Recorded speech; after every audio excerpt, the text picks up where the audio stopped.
আজিৰ আহ্বান এটাই যে আমি জাতি হিসেবে যে থাকিম কোন পার্টিকুলার ধর্মের চিন্তা করে আমি কেতিয়াও যাই না থাকিম আর সেই জাতি জাতি হিসেবে যাই থাকিব লাগিব তার কোনো কম্প্রমাইজ নহয় তার কোনো কম্প্রমাইজ করা নাযাব তার কারণ আপনি সকলে কাম কাজ খিনি করে মই তাকে আশা প্রকাশ করিম মই আহ্বান জনাম আজিৰ তাৰিখৰ আপোনালোকে দীর্ঘদিন সংগ্রাম করে আরো সংগ্রাম করবার কত যুগ যুগান্তরলৈকে সংগ্রাম করব এইখন বিশাল দেশ এইখন নিচিনা একদম 145 কোটি জনসাধারণ থকা এখন দেশ প্রায় 3.5 কোটি থকা এখন রাজ্য প্রায় 36 লাখ জনসাধারণ থকা এখন বিটিসি আমি বিভিন্ন জাতির জনগোষ্ঠীর মানুহৰ নিজস্ব ভাব ভাষা কৃষ্টি সংস্কৃতি অলংকাৰ কাষ্টম ট্ৰেডিশন বিলিফ সিস্টেম সকলোবোৰ কথা একত্ৰিত হৈ জীয়াই থকাৰ পক্ষেটো সৰ্বাংগ সুন্দৰ ওপৰত আমি লৈ যাব লাগিব মই শেষলৈ আহিছো ৰাভা অট'নমাছ কাউন্সিল ৰাণীৰ পৰা জয়ৰাম কৈছিল অকণমান ঠাই বেছি ঠাই নহয় প্ৰায় 3000 স্কুৱেৰ কিলোমিটাৰ বেছি ঠাই নহয় আৰু সেইটো আমি কিয় বিচাৰিছো কনচেপ্টটো বিচাৰিছো কোনোবাই ক'ব পাৰে মোৰ কনচেপ্ট সদায় অলপ বেলেগ বহু মানুহে কয় আজি তাৰিখত বিটিচিৰ বড়ো মানুহৰ সংখ্যা কম কিয় ইয়াত বিটিচিৰ চিক্সুলখন দিলে নহয় আজিৰ কনসেপ্ট পৃথিবীর কনসেপ্ট হচ্ছে এই ধরনের কম যে জাতির আছে কোন জনসংখ্যা জোর আছে তার ক্ষমতা তো প্রয়োজন তার সাংবিধানিক ক্ষমতা প্রয়োজন তার রাজ্যখনের পক্ষে বলার কথা থাকে বড়ো জনগোষ্ঠীর সংখ্যা ইয়াত কম কারণে ইয়াত বিটিসি হয়েছে আন্ডার 6 শিডিউল ৰাভা অট'নমাছ কাউন্সিলৰ ৰাভাৰ জনসংখ্যা পৃথিৱীৰ ভাৰত ভিতৰত অসমৰ ভিতৰত তাত কম থকা কাৰণেই আমাক তাৰ আন্ডাৰ 6 শিডিউল ৰাভা অট'নমাছ কাউন্সিলখনক শিডিউল দিব লাগে মই ধন্যবাদ জনাম অসমৰ মুখ্যমন্ত্ৰী ডক্টৰ হিমন্ত বিশ্ব শৰ্মা ডাঙৰীয়া উৰুফে মামাক মই ধন্যবাদ জনাম যে ইতিমধ্যে ভাৰত চৰকাৰ গৃহমন্ত্ৰীৰ পৰ্যায়ত যোৱা বৰ্ষত অতি সদ্যহতে যোৱা 25 ডিচেম্বৰ তাৰিখে প্ৰথমবাৰৰ কাৰণে গৃহমন্ত্ৰীৰ পৰ্যায়ত এই আলোচনা আৰম্ভ হৈ গ'ল আৰু এই কম দিনৰ ভিতৰতে এই ইণ্টাৰলোকেটৰ জনে এপইণ্টমেণ্ট হ'বই চৰ্চাটো প্ৰায় পূৰ্ণাংগ পৰ্যায়ত আছে আৰু মই আশা প্ৰকাশ কৰিম অসম চৰকাৰৰ মুখ্যমন্ত্ৰী ডাঙৰীয়াৰ প্ৰতি মোৰ আহ্বান থাকিব কেন্দ্ৰীয় গৃহমন্ত্ৰী ডাঙৰীয়াৰ প্ৰতি মোৰ আহ্বান থাকিব যে যদি অসমখন বচাবলগীয়া হয় যদি ৰাভা হাছং এলেকাক যদি বচাবলগীয়া হয় যদি গুৱাহাটীক যদি বচাবলগীয়া হয় তেতিয়াহ'লে আমি যদি চাওঁ 1881 যি সেন্সাস ব্ৰিটিছ চৰকাৰে কৰা প্ৰথম যিখন সেন্সাস এই 1881 1883 1889 আৰু 1901 1901 চনৰ পৰা সেন্সাসৰ পক্ষে চাবলৈ যোৱা যায় তেতিয়াহ'লে ব্ৰিটিছে কৰা সেই যে সেন্সাস তাৰ আৰু 100-150 বছৰ আগৰে পৰাই অসমত ইলিগেল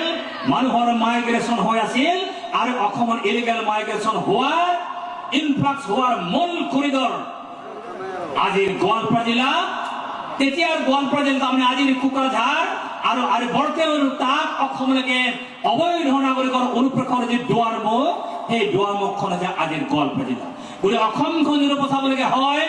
গুৱাহাটীখন যদি বচাবলগীয়া হয় আৰু তাত থকা খিলঞ্জীয়া মানুহৰ সম্পদ অধিকাৰৰ ওপৰত যদি ব্যস্ত ৰাখি কাম যদি কৰিবলগীয়া হয় তেতিয়াহ'লে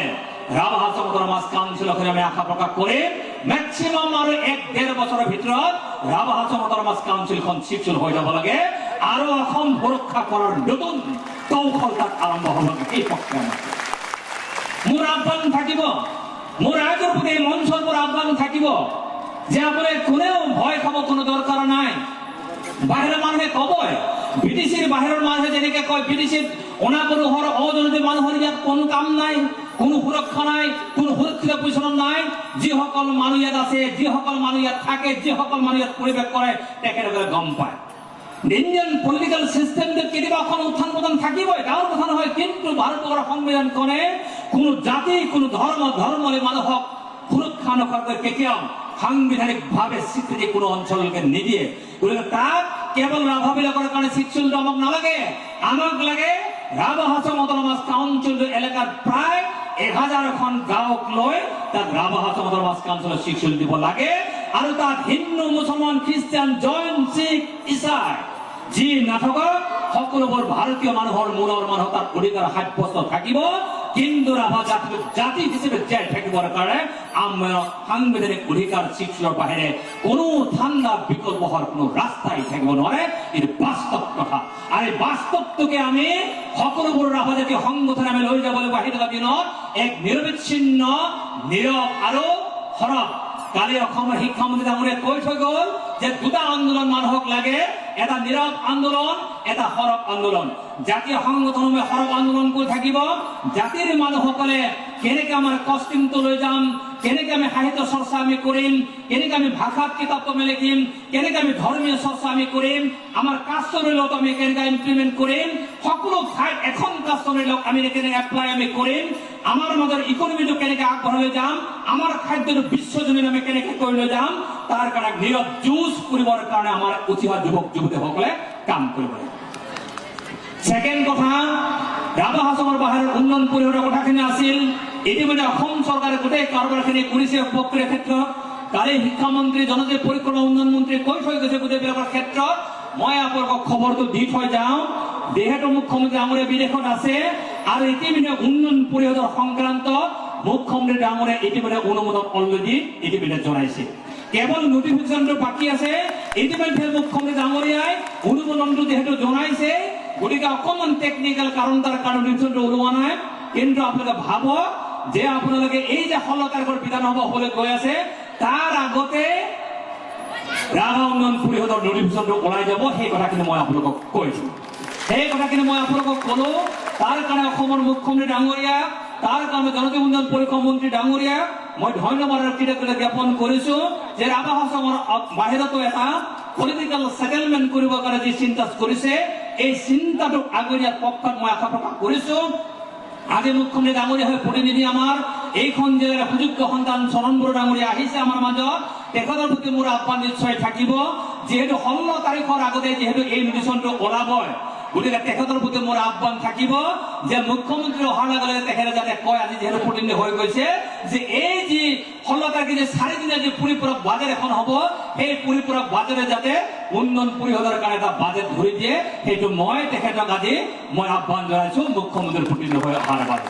মই এই আহ্বানটো মই তেখেতক জনাইছোঁ গতিকে এই চিন্তা এই ধ্যান ধাৰণাৰ মাজেৰে আমি আগবঢ়াই যাব লাগিব আমি আগবঢ়াই লৈ যাব পাৰিব লাগিব সেইকাৰণে উঠি অহা নৱপ্ৰজন্মসকলক পঢ়া শুনা আপোনালোকে কৰক শিক্ষা দীক্ষা কাৰোবাৰখিনি কৰক ইউপিএছচি আপোনালোকে ক্ৰেক কৰক এপিএছচি আপোনালোকে ক্ৰেক কৰক আৰু সাংঘাতিক ৰূপত আপোনালোকে পঢ়া শুনা কৰি গোটেই জাতিটোক আগুৱাই নিবৰ কাৰণে জাতিটো কিয় সংগ্ৰাম কৰিছে সংগঠনে কিয় সংগ্ৰাম কৰিছে কিয় সংগ্ৰাম কৰিব লাগে আপোনালোকে য'তেই নাথাকক বিশ্বৰ যিকোনো প্ৰান্তৰ আপোনালোকে নাথাকক কিয় অসমৰ যিকোনো প্ৰান্তৰ আপোনালোকে নাথাকক কিয়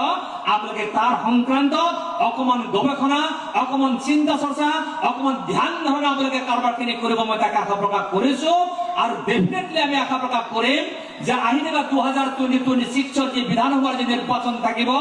এই নিৰ্বাচনত আমি আশা প্ৰকাশ কৰিম অসমৰ যিকোনো প্ৰান্তৰে নহওক আমি ৰাজনৈতিক সংগঠনসমূহ কাউন্সিল সকলোৱে সম্মিলিত হৈ আমি যাতে অধিকৰ পৰা উঠে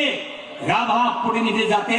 অসমৰ বিধানসভাৰ মাজত আমি এবাৰ দেখা পাওঁ তাৰ কাৰণে কাম চলি আছে তাৰ কাৰণে আমি কাম চলাই আছো তাৰ কাৰণে আমি ৰাজনৈতিক প্ৰক্ৰিয়া আমি আগবঢ়াই লৈ গৈ আছো তাত কোনো মানে কম্প্ৰমাইজ নহ'ব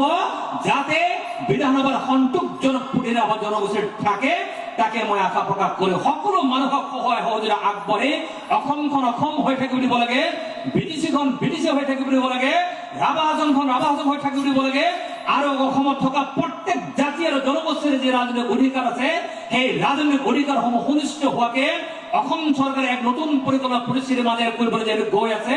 ভাৰত চৰকাৰে তাক স্বীকৃতি দিবলৈ যিহেতু গৈ আছে মই আশা প্ৰকাশ কৰিম অসমত প্ৰত্যেকটো জাতি আৰু জনগোষ্ঠীৰ সমস্যাৰ সমাধানে অসমখন আগুৱাই লৈ যাব অসমখন উন্নতিৰ শিখৰত লৈ যাব আৰু তাৰ সমান্তৰালভাৱে জনজাতি জনগোষ্ঠীসমূহৰ আত্মনিয়ন্ত্ৰণ চিন্তাই অসমখনৰ নতুন চিন্তা নতুন সূৰ্যৰ পোহৰৰ যেনেকে যেনে পথৰ সন্ধান দিব